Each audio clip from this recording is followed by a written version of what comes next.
Vanessa calls me on the phone, reminding me I'm not alone. I fuss and great to gravitate, trying to stick and turn stone, till he reaches through my vest to do the thing that she does best. She pulls and tears my ventricles, steals my one remaining breath. Things are falling down on me. And welcome to another edition of the SAB video newsletter! It's been some time since I've been on here, since I've seen you guys last. It's been about a year, either a year to the day or maybe a year and a week to the day. The last one I did here was between week 12 and 13 or week 13 and 14 of last year. I don't really remember, but it's good to be back. And it's the playoffs, guys. Playoffs! Playoffs? Don't talk about playoffs. You kidding me? Playoffs? Yes, well, thank you, Jim Moore. Thank you for that. We missed you, buddy. We missed you. But again, playoffs time, buddy. Playoffs. So we got NDF versus TBS, ATW versus JJ. That's North Dallas 40 versus T-Bone Steakhouse, A-Train Wreckers versus the Joketown Jaguars. That's right. That's three of the original teams back in the playoffs again for the second year in a row. And for the second year in a row, it's going to be ATW versus JJ in the first round of the playoffs. But we'll get to that later.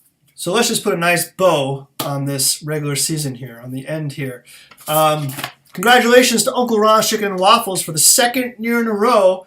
They are our league's top scoring team. So congrats, Peter. It's a nice 450 coming to you again for the regular season scoring champ. But of course, you don't want that because you're the number one seed. You want that. You got that bye. You want that championship. It's been a long time for you. It's been even longer for me.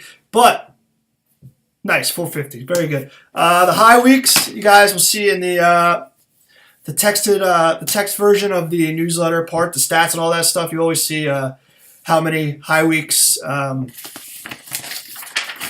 you have, what number, how many points you scored that week, and whatever. But just to run real quick, I had 3. Pete had 2.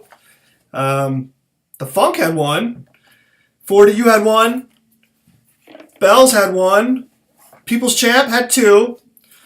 Wreckers had 1. And T-Bone Steakhouse had 2. So take your number, multiply it by 50. That's how much money you're getting back. So not bad. A little cash in the pocket for the holidays. Very good, guys. So interesting season this year. Definitely a little top heavy with the top 5 teams. Waffles, People's, Jaguars, Wreckers, Steakhouse. Knowing Bowl 8-5 on that one. The 40 as our 6th playoff team, the Denton winner, got to 7-6, finishing the season strong. So don't sleep on this team because they're dangerous. I'm telling you, they're dangerous. Denton looked awful all year, and we were worried that maybe it would be a 6-7 team that actually won it. But 40 got up, they got over the hump, and they got that 500. So over 500. But don't sleep on the 40. They're coming in hot. But a really great season. We had the bottom teams. Black Thunder, miserable, 3-10, and it was disgusting, especially these last, they finished the season on a 7-game losing streak, and they looked awful doing it. They couldn't even break. They didn't even average 100 points during the season, and they were scoring 50s, 60s. I mean, it was, horrible. The Models went 3-10 as well, but they didn't seem to have such a bad of season as the Thunder. They were scoring points, just falling on the unlucky side of some of these matchups here, but that's the breaks, Can't do anything about that, but 3-10, still not good. Our defending champ, Tough Nuts USA, defending 2-time champ. At least now we know there will be another winner. As Tough Nuts can only manage 4 wins this year in going for the three-peat, but the odds were not in their favor that this was going to happen, and so they just went all the way down to 4-9, and they didn't make it. Underhill, usually a good team, made the playoffs last year. This year, not so much. 6-7. Couldn't do it. They tried real hard. They won their last 2 games, but they couldn't make that push. 40 just wouldn't let them in. Wouldn't give them that little room to get in there. So they missed. The Bells, 5-8. They didn't look very good at all. They scored a lot of low scoring weeks for them. Not very good. The Funk, 4-9. They were very inconsistent. They had weeks where they scored points, and then there were weeks where they were very, very low. They never really maintained any kind of consistency. They had really good weeks, but most of the time it was not very good. And any time they maybe had a good week, they might have lost to an unlucky matchup. but again, they were not very consistent. Everybody else is in the playoffs, so let's just get to it. Let's get to those playoff matchups.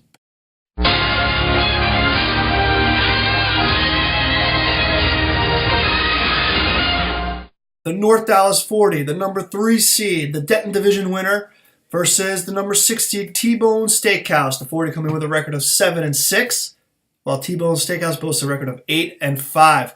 On paper, you're going to have to favor the Steakhouse in this one. I mean, they've had the better season by far. They've been the higher scorer all year by over 100 points on the season, 130 to be exact. And week 4, these two teams met up where the Steakhouse won by 10, 112.2 to 102.10. Now we can break this whole matchup down, look at everything, but Todd's got the better team right now for sure. I mean, Pasternak definitely has a hot team. He's coming in on a 2-game winning streak, but I think the T-Bone is just going to be a little too much for the 3-seeded 40. Now that's a asterisk 3 seed, as they are the division winner, so that got them the 3 seed. But they were only 7-6. So, look, you never know what's going to happen, but my gut tells me that Todd's going to win this game. And I think they're going to take this one by about 15 points, which in fantasy is not that much. It's maybe a few points to every player, but it's going to be close. He's got Samuels in the lineup, his free agent pickup here in the playoff draft. So that'll be interesting. And you got Spencer Ware on the other side for the 40, who's going to be filling in for the woman beater, Kareem Hunt.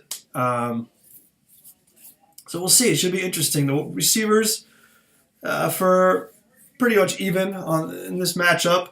Tight ends, I give the advantage to the 40 for sure with Kittle. But other than that, I mean, it's pretty solid, pretty even down below the kickers and defense. But I do think Todd has the matchup here, and I think it's going to be a 15-point victory for T-Bone Steakhouse.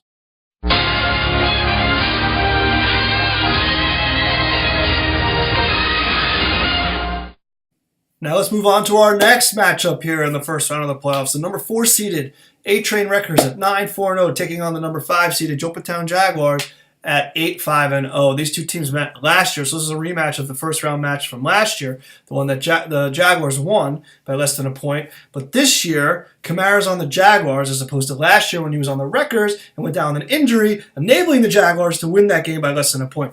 But I digress. Both these teams are very talented. They're very even. The Wreckers are definitely coming in as the hotter team, but I mean, both these teams have been hot all year. You got 8 and 9 wins. I mean, they're both really playing really well. They're both really good teams. They score a lot of points.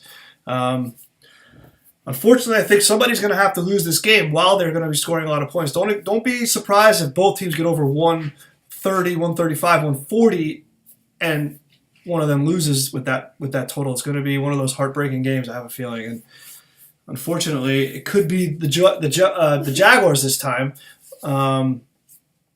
as the Wreckers look to have a slight advantage, slight advantage this week. I'm actually going to favor them by a field goal, 2.9, because they deserve it. They have the more wins. They were the better team in scoring and hotter team coming in, so we're going to give them the advantage. But I mean, both these teams on paper are really solid. I mean, right now they both have their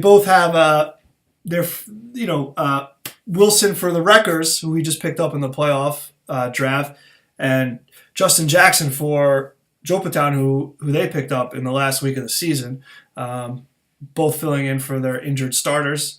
Although Justin Jackson's technically the second back right now, but look great. So we'll see. We'll see if those guys stay in the lineup. But right now they're in there. It's gonna be a tight one. I mean, you got Kelsey and Ertz, the two best tight ends this year, going at it. So it's hard to give an advantage there. The receivers, Adams and Hilton versus Godwin and Cooks. That's probably going to favor the Wreckers there. That might be the difference there, the 3 points. And then the running backs got White, Kamara, and Jackson versus Fournette, Wilson, and Chubb. Pick one. Throw them in a hat, pick it out. Who knows? And then Wilson versus Roethlisberger, same thing. I mean, maybe Roethlisberger at Oakland is probably a little bit of an advantage over Wilson, but he is at home against the Vikings, so we'll see what happens. So this one's really a toss-up. It's going to get started tonight. The Titans defense for Jopatown is going against Leonard Fournette of the Wreckers. So this could be let's see how this one starts. This could be a big one. Can this be like a negative point performance for the defense? Can this be a big burst out from Fournette? Is he going to get enough playing time? He probably will. But who knows? Like I said, I think Wreckers have the slight advantage. I'm going to favor them by field goal by 2.9. I look forward to this one being a really close one, a really high-scoring one. Very upsetting for whoever does lose. So good luck. So in closing, guys, another great season at SAB. Season number 22. Unbelievable. Our 22nd regular season has come to an end. It's officially in the books. A little top-heavy this year, but it's good to see NDF get to 7-6 with a winning record to not be our first division winner with a losing record. But here we are. Playoffs, guys. So seriously, good luck to everyone. It starts tonight. Don't forget your alternates. 1 quarterback, 1 running back, 1 wide receiver. Get them in. It's easy. If we tie and you don't have that, you're going to lose. It's that simple. Come on, guys. Now do it. No, seriously, guys. Good luck. Everyone, even you, Wreckers. Even you. I'm going to try to get another video out before the playoffs are over. We'll see what happens with that. But if you don't hear from me again, remember, I'm always here for you. I'll be there. I'm always here for you. So I'm just going to leave you with a little song that I learned recently for Austin because he's been getting into the Jackson 5. So until next time, guys. You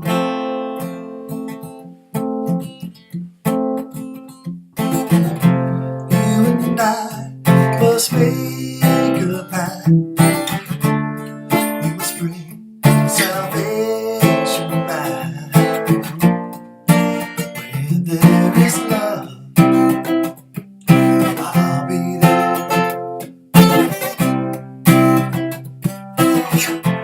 I'll reach out my hand to you. I have faith in all you do. Just call my name and I'll be there. I'll be there to comfort you. Build my world of dreams around you.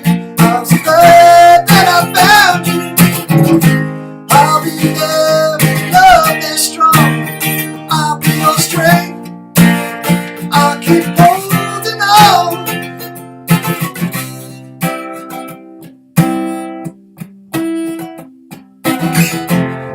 Let me feel your heartbeat, joy and laughter, togetherness. It's all I'm after.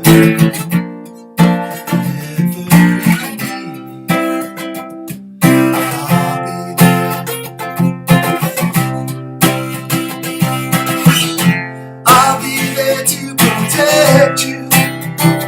Yeah, baby, love, self-love. Let me stay